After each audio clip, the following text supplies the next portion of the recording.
बिस्मिल्लाहिर्रहमानिर्रहीम। अस्सलाम वालेकुम। काश्तकार भाइयों, जो हमारी आज की वीडियो है ना, ये एक अहम मौजू पे वीडियो है।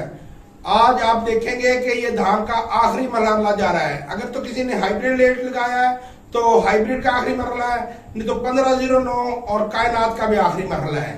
अब जब पौधा ये बूर पे आ जाए, जब इसकी पोलिनेशन शुरू हो जाए, कोशिश तो करें कि आप पोलिनेशन शुरू होने से अब आपने सबसे पहले क्या करना है, 1 किलो सल्फर लेना है और 500 ml कैटलिस्ट लेना है। अगर कैटलिस्ट ना ले तो पाउडर फॉर्म में जो आप नीचे डालते हैं वो भी डाल लेनी है आपने, क्या नाम अपना, वही खाद डाल लेनी है। उसकी आपने 4 या 5 टिंके बनानी है, उसे स्प्रे कर देनी है।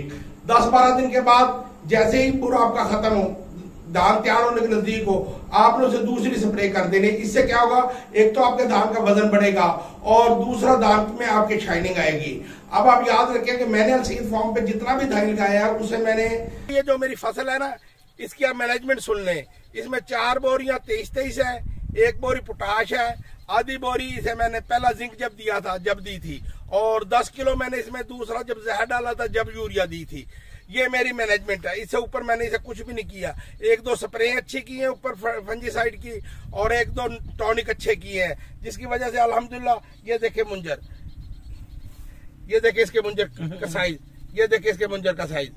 अब मेरा ये वीडियो बनाने का मकसद ये था कि आप लोग अपना 1509 के ऊपर फोकस करें ताकि आपकी फसल मुतासिर ना हो। आपको चाहिए कि 1 या 2 बार दिन में अपनी फसल का विजिट करें ताकि उसे कोई प्रॉब्लम पता लगे, पेट सुंडी, जो ऊपर से कोई सुंडी तो नहीं आई हुई।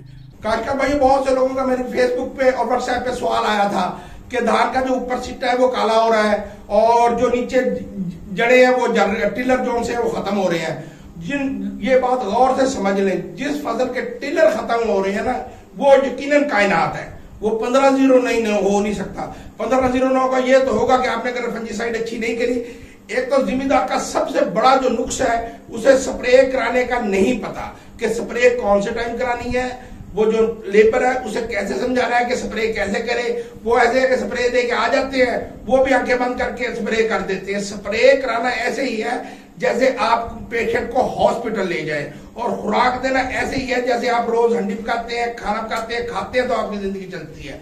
अगर आप खाना अच्छा नहीं खाएंगे, जब भी आप कि कभी फसल अच्छी नहीं होगी जब तक आप स्प्रे खाद में मैनेज नहीं करेंगे, और जब तक आप अपनी लेबर को बताएंगे नहीं कि ये स्प्रे कैसे करनी है। ये वो क्या करते हैं, सारे स्प्रे में इकट्ठी मिला लेते हैं। वो सारे स्प्रे किसी न किसी रिएक्शन करा कुछ का कुछ बन जाता है। आपको चाहिए कि आप अपनी लेबर को बताएं कि आपने स्प्रे कैसे करनी है, और कम से कम आप ये मैनेज करें कि आपके पास जनरेटर वाली मशीन हो। जनरेटर वाली मशीन जो है वो 7-8 चक्कर लगते हैं, तो एक तो वो जल्दी हो जाती है। वो आप 25 लीटर वाली ना लें, 20 लीटर वाली ले लें।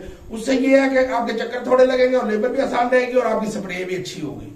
जिसके टिलर चल रहे हैं या जो ऊपर से खराब हो रहा है, ये सिर्फ एक ही जहर है जो इसे कंट्रोल करेगा, वो है फोर्स्टाल अमोनियम।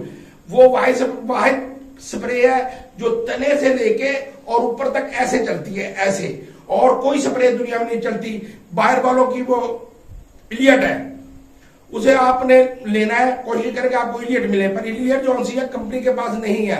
अगर इलियट ना मिले तो आप फोर्स अमोनियम से स्प्रे करें, इंशाल्लाह आपको रिजल्ट अच्छा मिलेगा। जो पौधे खराब हो गए वो तो रहेंगे ही खराब। अगर आपने मेरा चैनल सब्सक्राइब नहीं किया तो ये नीचे देखिए, ये रेड आपको निशान नजर आ रहा है, आप इसे प्रेस करें और इसके साथ वाला बेल का बटन है, आप उसे भी हल्का सा टच कर दें। इससे ये होगा कि मेरी नेक्स्ट आने वाली वीडियो का आपको नोटिफिकेशन मिल सके। मैं हूं शाह हसन गिलानी और आप देख रहे हैं अल सैयद फार्म।